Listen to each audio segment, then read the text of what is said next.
நம்ம வந்து இப்போ யோசிக்கிறோம். இப்போ நீங்கள் ஒன்று யோசிக்கிறீங்க, நான் ஒன்று யோசிக்கிறேன். நம்ம 2 பேரும் ஒரே இடத்துல வளர்ந்துருந்தாலும் கூட உங்களுக்கு வேறு மாதிரி ஒரு அறிவு வேலை செய்யுதுன்னா அது என்ன அப்படின்னா, நம்மளுக்குள்ள ஏதோ கெமிக்கல் ரியாக்ஷன் வேறு மாதிரி. இந்த கெமிக்கல் ரியாக்ஷன் வேறு மாதிரி வரணும்னா அன்புனால மட்டும்தான் வருது.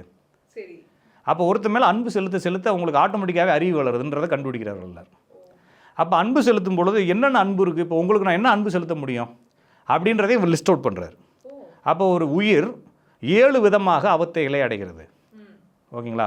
இச்சை, காமம், எளிமை, மோகம், பசி, பிணி, அப்புறமா கொலை, இது மாதிரி 7 வித அவஸ்தைகளை இந்த உயிர் அடைகிறது. இவர் சொல்கிறது வந்து மனிதன் மட்டும் இல்லை, எறும்புக்கும் அதே அவஸ்தை தான், யானைக்கும் அதே அவஸ்தை. அப்போ உயிர் அவஸ்தைகள், ஜீவ அவஸ்தைகள்னு எழுதுறாரு. அப்போ ஜீவ அவஸ்தைகளில் உங்களால் முடிஞ்ச என்ன அவஸ்தையை கட்டுப்படுத்த முடியும் இல்லை நிறுத்த முடியுன்றதை யோசிங்கிறார். இப்போ நம்ம வேறு ஞானி மாதிரியோ வேறு சித்தர்கள் மாதிரியோ போய் ஏதாச்சும் பாட்டு தவம் பண்ணு, தியானம் பண்ணு, மூச்சை உள்ள அப்படிலாம் எதுவுமே பண்ணவே பண்ணாதேங்கிறார். தியானம் பண்ணாத அது வந்து உன்னை மூடமாக்கிடுங்கிறார்.